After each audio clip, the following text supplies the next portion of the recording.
We do have several live images over the state of Florida, as that's where our next story takes us. That is a beautiful shot of Orlando, Florida, and compare that to this other beautiful shot over in Middle Florida as well, Central Florida. That is Clearwater. Now, Florida officials announced this week that they plan to eliminate vaccine mandates for children statewide, becoming the first state to do that. Here's what the Surgeon General of the state had to say about all of it earlier this week. Every last one of them is wrong and drips with disdain and slavery. Okay? Who am I as a government, or anyone else, or who am I as a man standing here now, to tell you what you should put in your body? Who am I to tell you what your child should put in your body? I don't have that right. Your body is a gift from God. What you put into your body, is because of your relationship with your body and your God. I don't have that right. Government does not have that right. They want you to believe they have that right. And unfortunately, they've been successful. They've been successful. Pretty much every state has them. It's wrong. It's immoral. They do not have the right to tell you what you put in your body. All right, I want to bring into the conversation here Dr. Stephen Quay, the Hudson Institute Senior Fellow for Biotechnology and Artificial Intelligence. Doctor, thank you so much for taking the time to be with us here on this Saturday to discuss all of this. Well, I'm happy to be here, Josh. All right, so first off, the big question I do want to ask you here, what does this elimination of the vaccine mandate really mean overall? Can you break it down for folks who are watching? Sure. So there's a series of vaccines that children have between almost birth and about 10 to 11 years of age. They consist of 17 different shots to cover, about a dozen different diseases. They've been developed beginning in the 50s and going on for the last 20 years, beyond that, but they're pretty standard. But I think probably to frame it for your listeners, your viewers, we have a situation where this experiment of not having mandates is being done, and it's the entire country of the United Kingdom. They offer the same vaccines to parents and doctors.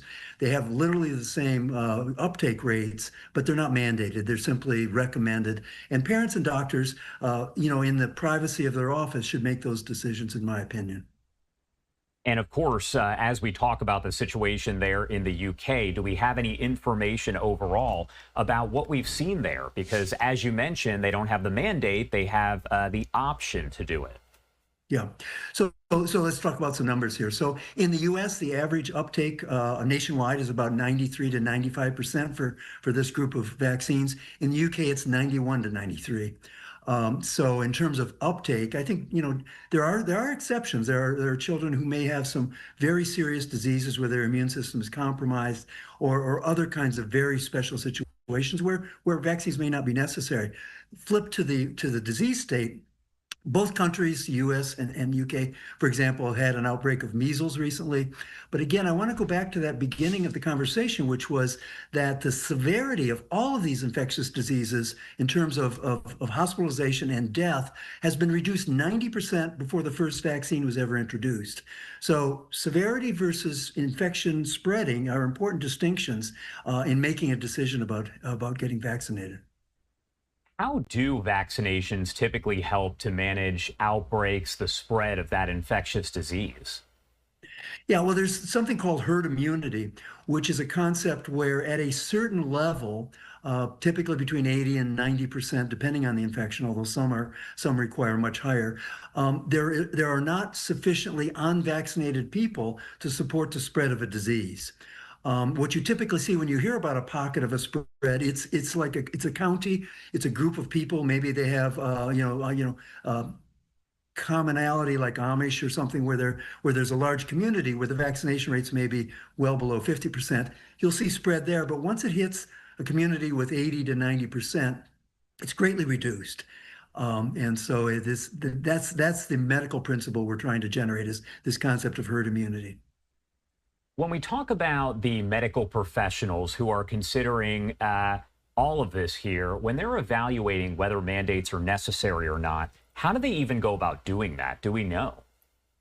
I'm not as familiar with how mandates are put in place.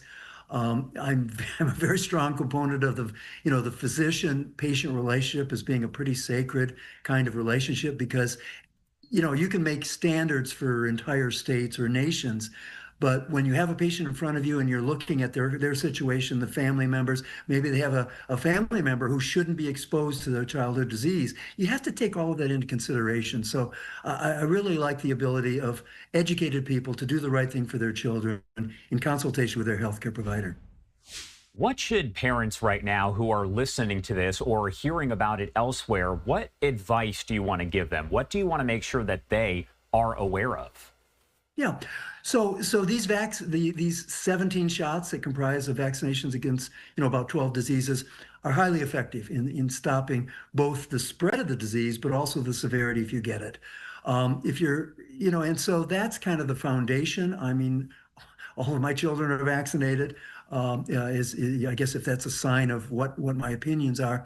But again, if you have a special circumstance with a child, a special circumstance in your family, or certain, I mean, I think there are people who have, how do I say it? There are religious, objection issues with, for example, the manufacture of some of these vaccines. All of this should be taken into account.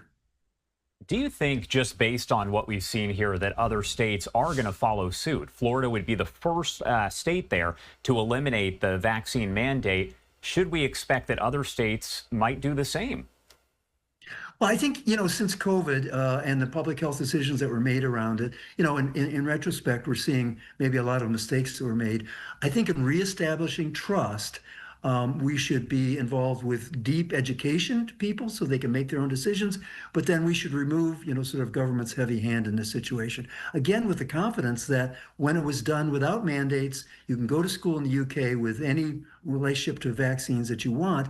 You get about the same level of vaccination voluntarily with education and good parenting. All right. Dr. Stephen Quay there, Hudson Institute Senior Fellow for Biotech and Artificial Intelligence. Thank you so much for taking the time to be here to discuss this. Anything we missed, anything you want to make sure to add here before I let you go? No, I just think people should settle down, if that's the word to do it, not get too excited about this. Without mandates, we'll be very much like the UK, which has the same level of infections, the same level of childhood hospitalizations and the like. So not really an issue from a public health or medical point of view. And we really appreciate you taking the time to join us here to discuss it. Thank you again and have a good rest of your weekend. Thank you.